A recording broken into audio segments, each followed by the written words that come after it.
Thanks for making me aware of that, Tim. Yes, sir. I think you were just saying, shut up and get along with a meeting. Is that a subtle way to say that? 4 o'clock. Okay, that's good. All right. Let's go. Good to see everybody here. Wanna call this meeting to order, but before we do, would like to make an acknowledgement. We meet today on settled indigenous land, which is traditional territories of the Chinookan peoples of the Wasco, Wishram, and Warm Springs and Grand Ronde tribes.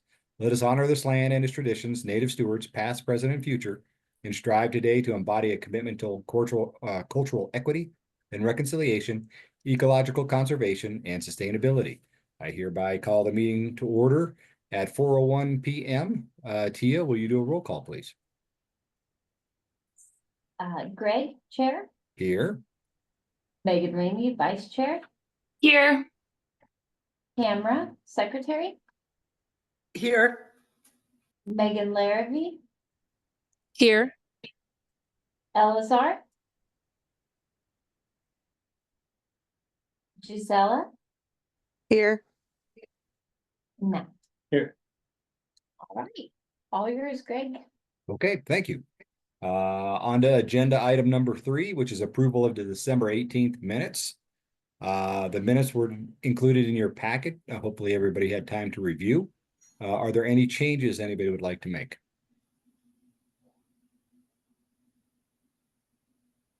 Hearing none, I will entertain a motion to approve the minutes. So moved. Thank you, Tamara. Do we have a second? I second. Okay. I heard 2 people at once, but that's beautiful. Any other discussion? Okay, all those in favor, please say aye. Aye. Aye. Any opposed? Okay, chair votes aye. Minutes were approved. On to agenda item number 4. Do we have any public here today? None in the room. Not in the room. Okay. We'll move on to agenda item number 5, which is our quarterly financial report. Emily, the floor is yours. Thank you. Hello, everybody. Thank you for meeting with us. Happy New Year. And hopefully you got the packet with all the information. I am traveling right now, so hopefully the background noise doesn't get too bad. But if it does, I apologize in advance. And I will try and share my screen because that seemed to have worked last time. If I can figure out how to do that. I think. It's harder when you don't have multiple screens in front of you, huh? It is harder. I know. It's gonna let me.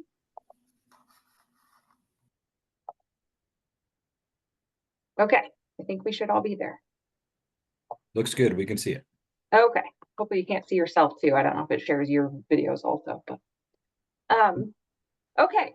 So we are through the first half of fiscal year 25, everybody. And so these are your financial reports, unaudited, of course, through the end of December. And we did reconcile the bank accounts and everything. So they're pretty much as firm of numbers as we are able to provide short of an audit. So starting with the statement of financial position, which is essentially the balance sheet. Your total cash availability at the end of December was just under $2 million. That's an $804,000 increase from last year.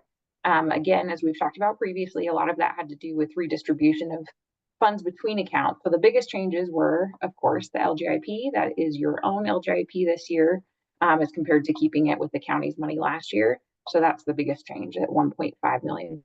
And that accounts for about 78% of your total funds are held in that account right now. And it earns 5.11% interest in October. And then that did drop a little bit by the end of December, but it's still earning 4.85%, which is pretty good. And then the money market accounts, there's 2 of those. And so one is for the STIF funds, and then the other is for the vehicle funds. And those are currently only earning about 0.3% interest, which I think, yeah, maybe we'll discuss seeing if we can get a higher interest rate at the future, but it's better than nothing. The credit card balance at the end of December was $3.3 thousand, which is about $1,000 less than what it was previously. And then the total payroll accrual was just under $4,000. Most of that was retirement withholdings that did get remitted right at the beginning of January. It's just a timing difference between when you guys run payroll and then when you guys remit the funds. So typically that payroll accrual rolls over pretty quickly. We're never holding on to anybody else's money for very long. So that brings our total fund balance, or what would be considered equity in a regular business, to just under $2 million. We do have some of that as restricted funds, about $370,000 of that is restricted. And you'll notice that that balance perfectly ties to the money market funds up here. So we hold those funds separately on purpose because they are restricted. So, does anyone have any questions on this part? I went through it kind of quickly, but it seemed, pretty similar to what we have been going through in the past. So I'm just curious. I mean, is there some resource you can share with me so I can better understand restricted fund balances and what that entails in terms of where we can park that? A restricted fund balance is a balance that is you're not able to spend on whatever it wants. It's not restricted by you, it's restricted by another entity. So it's funds that were given to you for a specific purpose, and you have to spend them on that purpose or else give them back, pretty much, is usually what a restricted fund balance is. So in this case, the STIF funds, they have to go with the STIF authorized plan or whatever, and not just whatever you want to spend them on. So does that make sense? Does STIF or does the state dictate that we have to have them in a money market account? Not a money market account, but they do state best practice is that they should be in a separate account from your operating account. Okay. So what we're considering is potentially seeing if we could potentially open another LGIP fund. So we could have a separate LGIP fund for the STIF funds and the vehicle funds as well, since that's working pretty seamlessly. Right. So in theory, we could be making an extra 4% on that. Cool. Yeah. Okay. That was my question. Thank you. No problem. And then the vehicle funds, those are funds that, like, when you guys used grant monies to purchase vehicles at some prior point in time, when those vehicles are sold, you have to use that money for additional vehicle purchases. You can't just use it for anything else. And the reason usually the state or feds do that is because they don't want to give you a big grant for some vehicle purchase and have you turn around and sell them immediately and then use those funds for something else. As you basically, as an excuse to use those funds for undesignated purposes, they restrict when you sell those vehicles what you do with those funds. Does that make sense?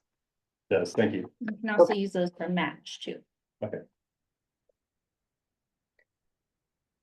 Yeah, so I'm not as familiar with all the ins and outs of the exact restrictions as Amy is. So if you have questions on those, No, I mean, my question wasn't so much about the restriction. It was more just on okay. why there's that large yield gap between the two. Yeah, I don't know either, but I think that's something we are, like Amy was saying, looking into. We just had that discussion this week, actually, seeing if we could open up an additional LGIP account to hold those funds. Yeah, I think originally we were just a little cautious about the LGIP account because that was kind of new territory for us. So the thought was, and at that time, our understanding was that the money market interest would be similar, but we're not seeing that. So that's what's leading us to look into, well, since the LGIP fund is going so well for us and operationally it's working well transferring funds, why not just open separate LGIP funds?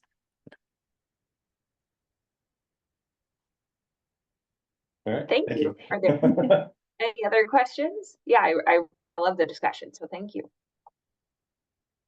Any other questions? Okay. I will move on then. So down to the statement of activity comparison, which is what would be considered an income statement on a normal entity. The total revenue earned through the beginning of or halfway through the year, the beginning of January, was 1.6 million, and that's about $330,000 more than last year. The majority of that change had to do with the state funds here, that you guys got about $300,000 more in state funding than you did at this same point last year. Some of that was a technology grant, some of that's timing difference. And then the fair revenue, so the other changes, the fair revenues actually significantly higher as well. Some of that has to do with the fact that we're not netting the revenue anymore, we're grossing it up. So there's about $8,000 of fees that would have been removed from that revenue typically that we didn't remove from it this year. But the other $21,000 of that change is, I think, the Gorge Pass is going really well. And because you guys changed the duration of the annual pass, so that instead of going for just a calendar year, but it's good for, 365 days from the date of purchase, that's really increased the sales of those passes. So that's great. Other than that, contract revenue is also up. Federal funds are down a little bit from last year. And then interest income is almost double what you guys had last year at this point, which is awesome. And reimbursement income is up. Some of that was for some insurance reimbursements, and then there were a few other things in that too, and then slightly less sale of equipment. But overall, your total revenue is significantly higher.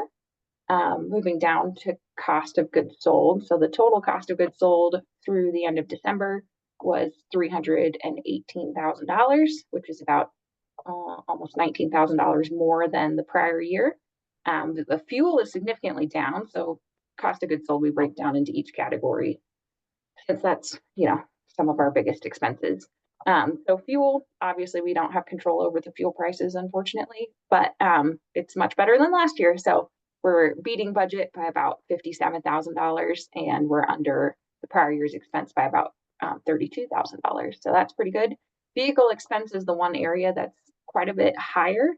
A lot of that had to do with some vehicle repairs, partially because of the age of your fleet is getting older, and so repairs are just becoming more frequent. But the district also has a new mechanic that has a slightly higher rate, but they're being more proactive with repair work. So we don't expect that higher repair work to be an ongoing thing. We're kind of getting some of the vehicles needed repairs, more up to date, and then that should taper off is management's expectation. Operating expenses is fairly stable with prior year, as is the driver's expense. And then advertising and marketing is down a little bit. We've already talked about that in prior meetings, but that just has to do with the Gorge Pass partnership. And then last but not least, the contract match funds. So you're quite a bit higher on contract match funds compared to prior year, and that has to do with one of the agencies being late in their billing. So we actually paid for $23,000 of last year's expense in the current year for 2 quarters. So that looks a little inflated compared to normal, but on the modified cash basis of accounting, that is the correct accounting method. So you're a little higher there, but that's not going to be an ongoing thing. That was them just catching up on their billing. So that should take you to our total gross profit of $1.3 million for the first half of the year, which is still a $311,000 increase over this point last year. For the other expenditures, admin expense through the end of December was $139,000, which is about $69,000 more than last year. The biggest expense there is professional fees. So we've talked about this previously too, but finishing your audit earlier. Last year, you didn't pay for your audit or most of your audit until January. So obviously we're ahead of that. And also having to move firms. You ended up with a slightly more expensive audit this year because that's just the way rates are right now, unfortunately. The other thing is your building expenses are quite a bit higher than last year. There were some roof repairs that were needed. The heating system needed repaired. Fire suppression system needed repaired. And there was a new eye wash station installation. So all of that together was about $15,000 more this year than where we had spent at this point last year. So I think I covered most of those. And then the personnel expense. So personnel expenses for this year compared to last year, you're about $61,000 more. Most of that, let's see. So the the direct service personnel expense is about $23,000 more. The admin personal expense is about almost $38,000 more. But you're also ahead of budget pretty well. So you can read all the numbers there, but I think everything's looking really good there and essentially what we have been expecting all along. So everything's looking great. The operating expense is about $30,000, which is the same it has been for a while now, because we're hoping finally to be getting the new buses that we have been expecting for some time now. And when that comes, that'll be obviously the biggest increase in your capital outlay as well as your income. So hopefully you guys would be reimbursed with that fairly quickly and you would see an increase in both your revenue and your expense related to those buses. So that brings our total net revenue to $344,000 for the first part of the year, which is again about double what you guys had last year. Is there any questions on this? I know I went through it a little quickly, but are there any other questions while we're looking at it?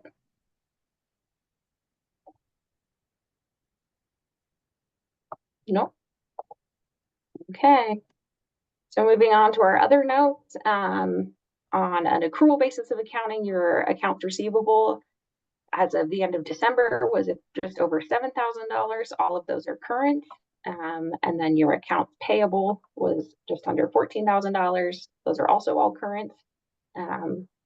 Just kind of in keeping with what we typically see, nothing unusual. Your budget, you're looking on track for budget. I haven't seen any items that look like we're going to be, overexpended compared to what was expected for your budget.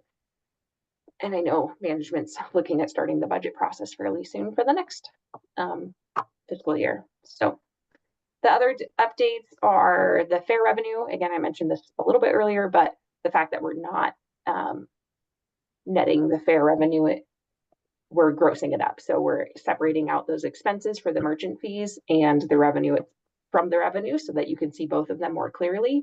And that is affecting some, a little bit. So again, for the first half of the year, it was $8,000. So it's not unsubstantial, but it's not a massive amount of money that's, causing a huge swing in your numbers in any way, shape, or form. But we do feel like that is a more accurate representation of what's happening and is a better way to track it going forward. The other thing that I wanted to highlight, which is very exciting, is we finally did roll out the last phase in our adjusting the way we're doing our grant reporting. For the first quarter, we tried it start to finish the new way completely. And for the second quarter, now staff is in the process of finishing up that too. And the reports are that it's going very well. Tia said it saved her like weeks of work so far for this quarter. And hopefully that will continue and we'll have better numbers moving forward to be able to forecast and for reporting and auditing purposes, it should be a lot easier for other agencies to come in and take a look at how all of those things are flowing through spreadsheets and be a little more seamless from one end to the other of the whole process. So that is great news. And I'm very pleased that I've been able to save you guys so much time. So Thank you. you're welcome. Are there any other questions? I don't feel like none of this was super new information. It's kind of been what we've been expecting and seeing for the last couple quarters. But I want to make sure that you guys are comfortable with the numbers as presented or don't have any other questions or discrepancies that you wanted more information on. No questions here. Good job. Okay, awesome. Thank you, Emily. No problem. Thanks again, everybody. It was lovely Right. to see you all. And of course, reach out if you have any other questions and we'll see you another time. Okay. Thank you. Bye. Thank you. All right. Well, we're on to agenda item 6, which we don't have any resolution or action items. So we'll move right into the operations manager report. Jeff, you want to proceed? Sure. Okay, operations report. We overall scored a 98, which is slightly lower. That's due to we had a couple harsh events and crashes, which we'll get into a little later in the report. But overall, still a good good score. Speeding didn't increase that much, just a 0.9% in the moderate, actually 0% in the severe and 0.02% in heavy. Let's see. We had 1,113 vehicle hours driven, 35,975 vehicle hours driven, and then 35,975 miles driven. Fuel cost was 11,416, roughly 31 cents a mile. One formal customer complaint.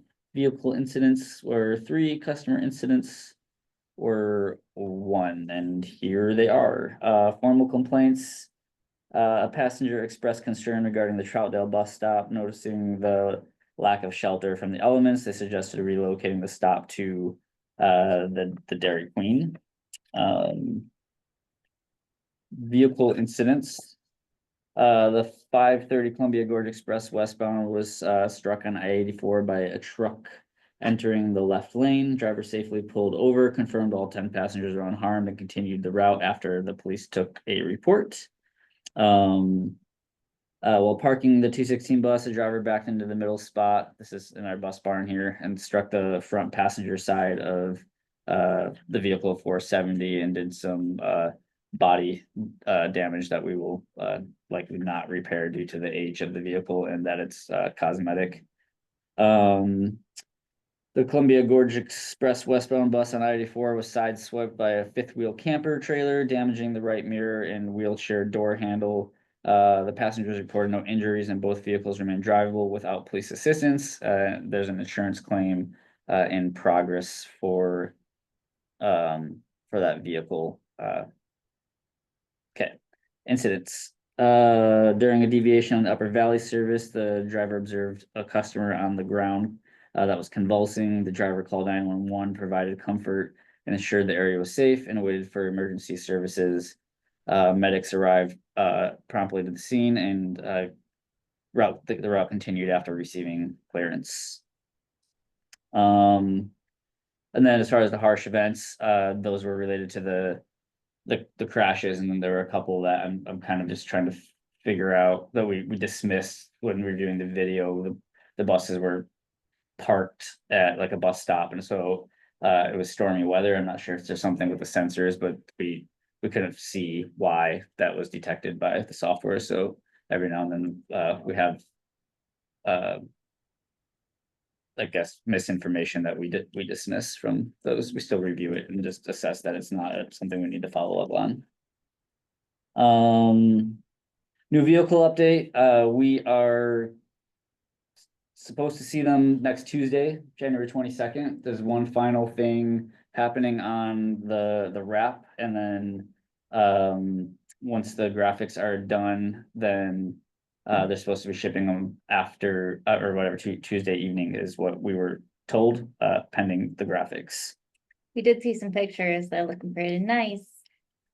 Yeah, it's great design. We had an opportunity to move some stuff around last week since there was a print issue. We won't get into the details of that, but it was kind of a blessing in disguise, even though we would have liked to have the vehicles earlier. But so it Amy, goes. are you going to do any kind of press release when we have the new buses, or? To show So them off? we're working on some social media announcements, and we're gonna have some fun with it.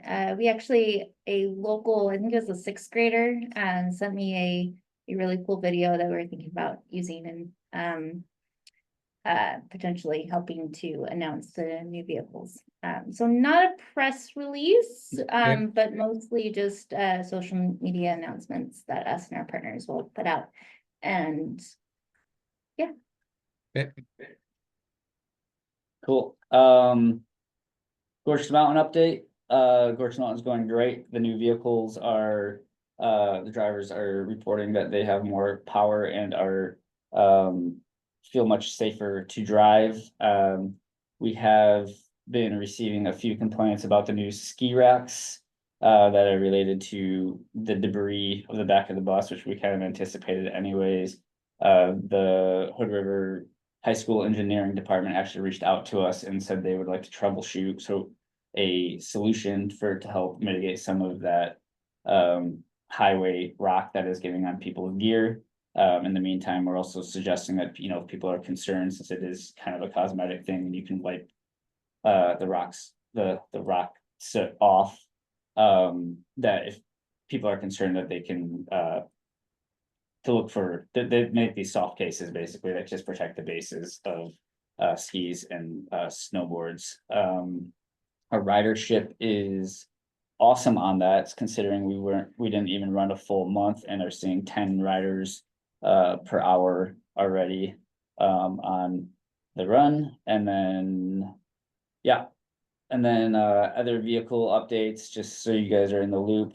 Also, sorry, the one other thing I want to point out about Gorge to Mountain. So we are about 500-ish riders above what we did last year in the same month. And we operated an additional week last year that we did not operate this week or this year. So anyways, just wanted to point that out.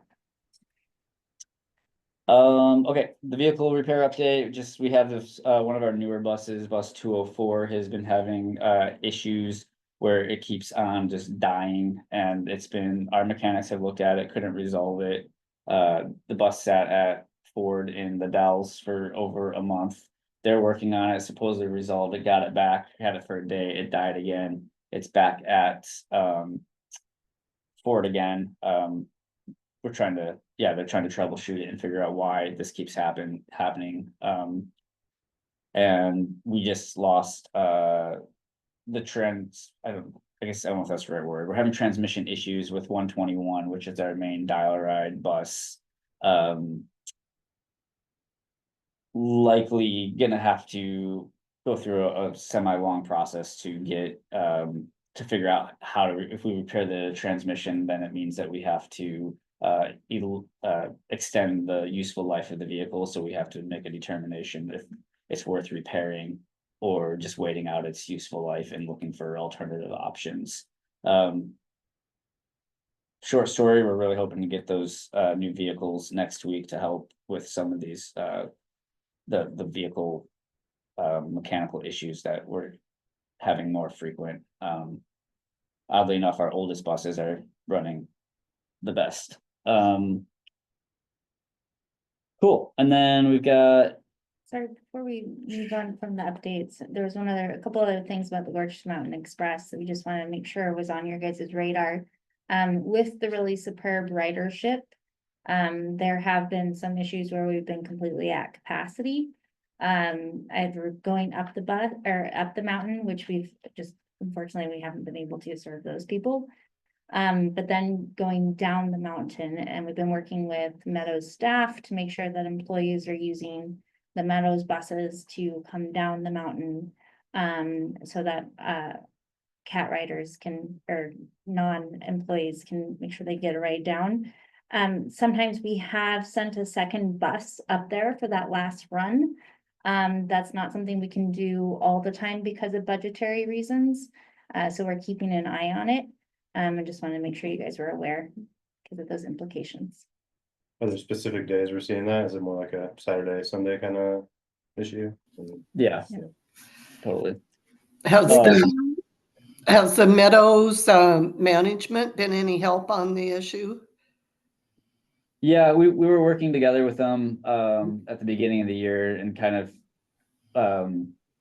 had a few conversations about it. I know they were really busy this year when we reached out a few times when we were like, we basically watch our numbers daily and be like, oh, we brought a lot of people up today. We're gonna expect an overload on the way down, and we'll reach out to Anna at Meadows and ask if she can, send out a reminder to her staff to help remind people to try to catch the employee bus instead of our bus. We've also seen the other capacity thing we've seen is a big uptick in the ski school program. There's a lot of students riding the bus now, and there's complaints about the new buses having less capacity, but they actually carry about the same amount of people as the other buses. And I think it's just, we're literally just seeing an even higher increase in ridership than we were last year, which is a good problem, but also uncomfortable for riders when it's uncertain whether they're going to fit on a bus or not to get home.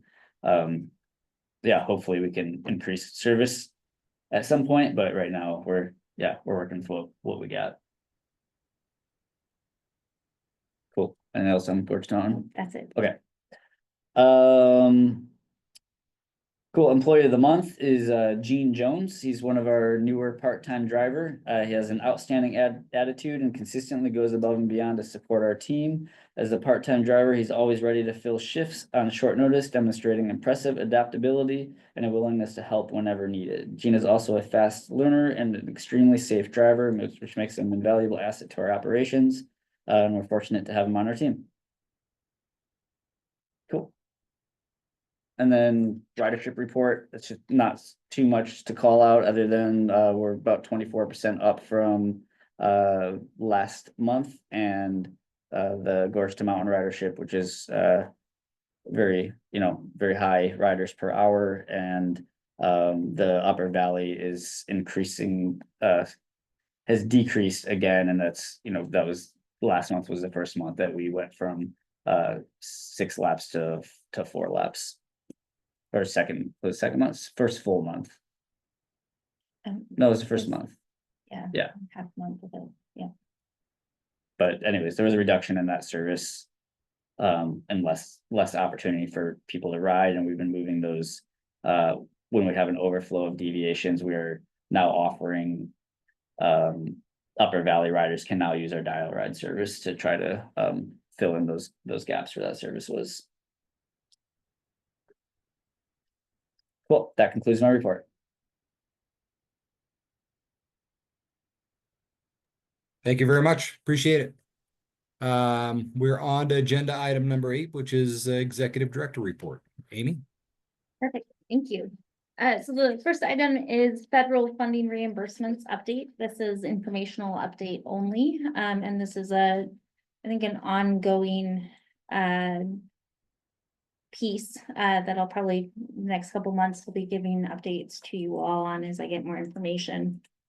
We have now received the mid-cycle grant contracts for the facility site development project and the expanded dial ride project. The expanded dial ride project is fully executed, so that contract we can move forward with that project. However, the reimbursement will be delayed until summer of 2026. There are some pieces that we've been able to move forward with relating to that project by expanding the dial ride service area to the Upper Valley. It doesn't add any additional expense, but it does allow us to use some of those grant funds for those expenses. For the facility site development project, we were approved to be reimbursed for $190,000 of that grant contract. And then any additional expenses that we incur on that project can be reimbursed the summer of 2026. Once the contract has fully been executed, the executive committee will get an email from me per our previous conversations on some of the topics related to that project. And then we'll talk about next steps. The vehicle replacement grant contract is the only one of the mid-cycle awards that I have not received that contract yet. Once I do, we'll be able to get rid of a couple of old buses. That one, I believe we have not been approved for any reimbursement before the summer of 2026. So if we decide to, the recommendation would be that we move forward with the vehicle procurement process, because the likelihood is we won't receive those buses until probably fall of 2026 anyways, and that's when the payment is required. All right, and then the next piece is I'm still working on getting more information on the reimbursement for the next biennium's 5311 and 5310 expenses. If you remember from last month, I told you there's we're not really sure about if those expenses will be reimbursed like they typically have been, or if that is something that will have to wait till summer of 2026. I'm working with MCED and some other rural transit agencies to get more clarification on that. What I am hearing so far is that ODOT is working on a solution for this funding and they seem confident. However, I'm still working on ensuring that our concern is heard until I get that final communication, not to worry about that. And MCED and I are working on getting a sit down with Representative Helfrich to discuss the issue too. All right, any questions on that? Okay. For the janitorial services RFP, again, this is informational only. We have released a RFP for janitorial services for the admin office as well as the shelters. It is due the beginning of February and it's on our website and has been posted on Oregon Buys. We've had a couple of organizations that have shown interest, and the intent is for the new contract to start in mid-March.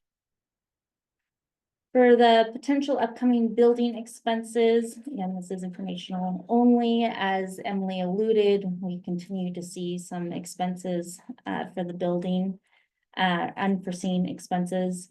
We're having some issues with our fire vault. There is a fair amount of groundwater that's leaking into it, which is, from my understanding, normal. However, whoever installed the pipe that gets that groundwater out of the vault, they put it into rocks instead of pumping it out either to the street or to the sewer or wherever is appropriate. So I'm working with the plumber to figure out the best scenario and most cost efficient way to fix that, so that's actually pumping somewhere, not just into rocks that get plugged up and then cause more issues. There also might be some the backflow prevention assembly might be leaking as well for the fire suppression system. So I'm working with our fire suppression vendor on that too. Not sure what the potential cost is, but wanted to keep you in the loop. Is there any questions on that? Okay. The next item on the agenda is the board training. This is informational update. I have been going through my records to make sure that all board members are up to date on their training. There are a couple that are more, I have better records of than others. So if I don't have records of you going through your board training, I'll be reaching out to you individually and making sure we can get you that training. Any questions on that? Okay, that is all for my report. Thank you, Amy. Appreciate that. We're now on to any discussion items from the board. Does the board have any additional discussion items? Tamara? I want to say kudos, great job on the financial information and the way that's looking. All those people involved with it. It's a great job, you guys. So thank you.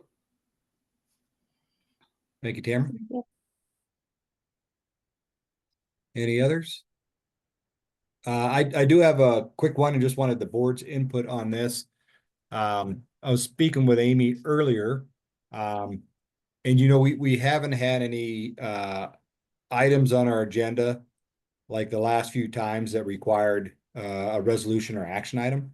And that happens from time to time, which made me question the frequency of this meeting. And I was asking her, if we're required to meet monthly, and she believes we are.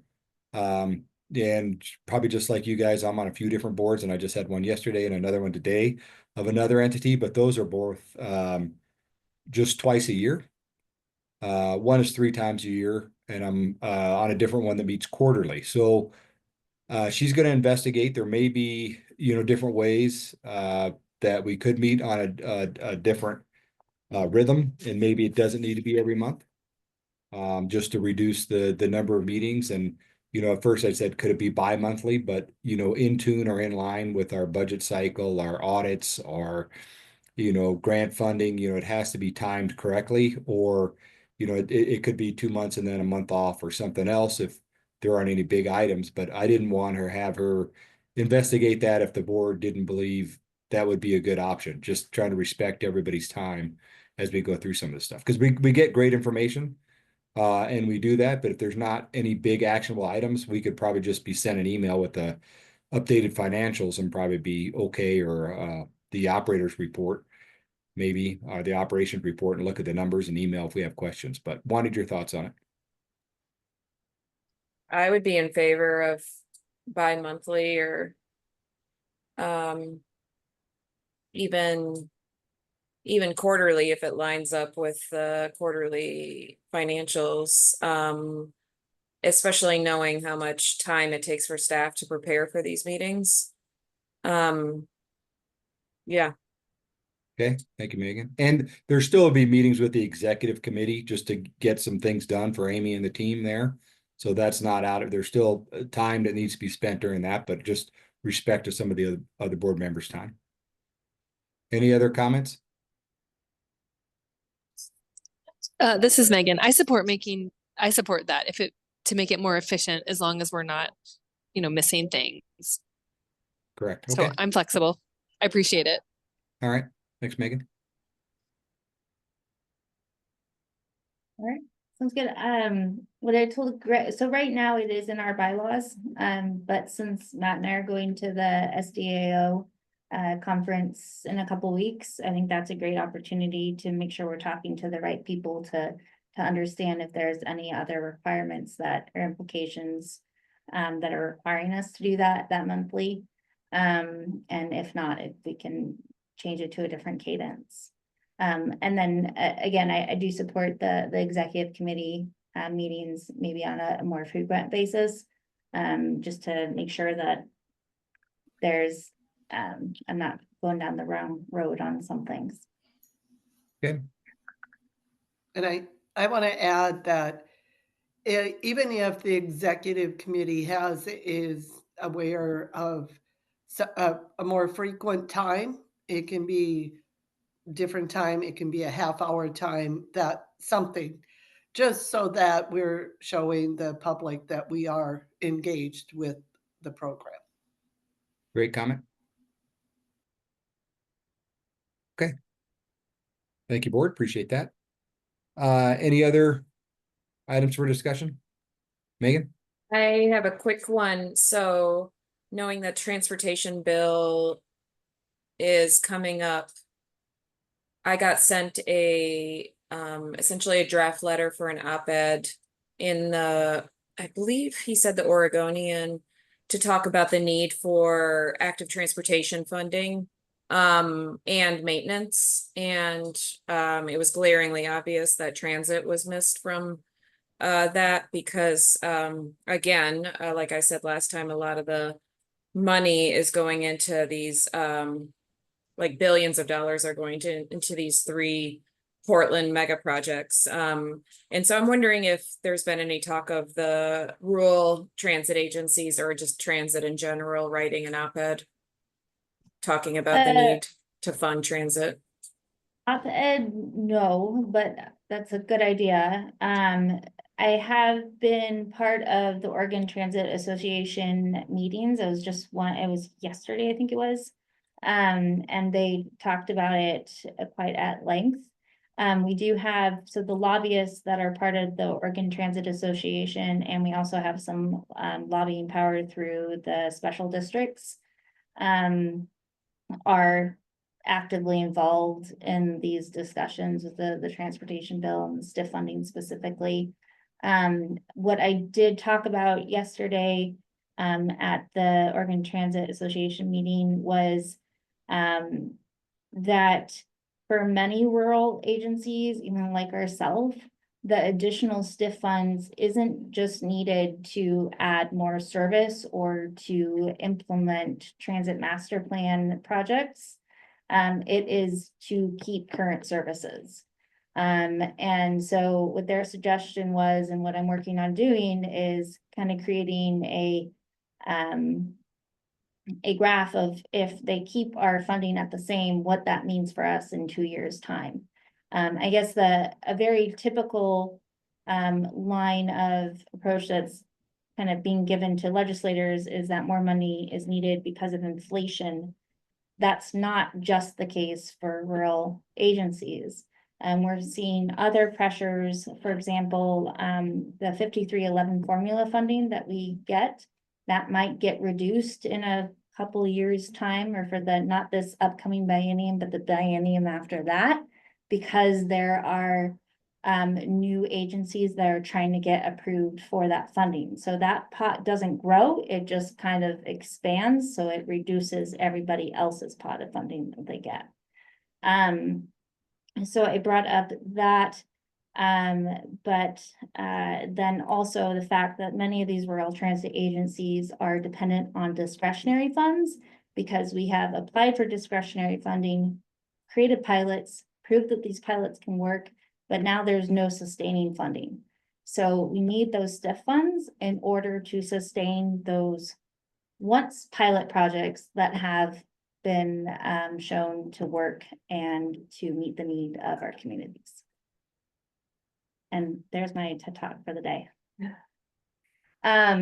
So anyways, Megan, I love the idea. I think let's talk about it, because I think whatever we do, we should probably do in concert with MCHED as well. And that might be something where we could get some assistance for them for actually writing that. Yeah. Yeah, because the Portland residents are looking for, like, they're actively reaching out to Ashland, Medford, Bend, any other communities besides Portland, to be like, you guys need to, if there's a time to be vocal, it is right now. Because in lieu of maintaining our roads and our bridges, and even funding the bridge that's about to fall into the Columbia, like that, all the money is getting directed to essentially highway widening in Portland.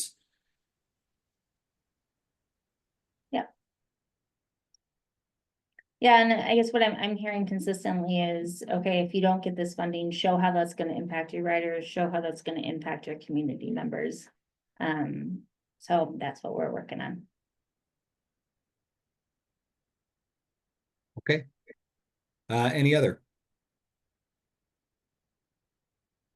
Hearing none. Agenda item 10, events. MLK. Oh, yes, sorry.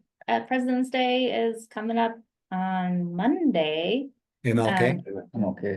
Sorry, MLK Day. It's coming up on Monday. We are operating limited services. That does, however, include night services for Gorge to Mountain, so that is included. And we have been spreading that on the socials and all the things. Also, I know it's not on here, but it's kind of a similar thing. President's Day that's coming up in February. The intent is to do the same thing. Okay. Anybody else have events? Okay. Well, thank you very much. I think we're at the end of our agenda. Number 11 would be to entertain a motion to adjourn. I'll make the motion to adjourn. Thank you, Megan. Do we have a second? I'll second. Thank you. Any further discussion? All right, all those in favor of adjourning, please say aye. Aye. Bye. Aye. Any opposed? All right, we're adjourned. Thank you very much for a great meeting. Appreciate it. Appreciate Thank everyone's you. time. Thank Thanks, you. Greg. Thank you all. Take care. And you too.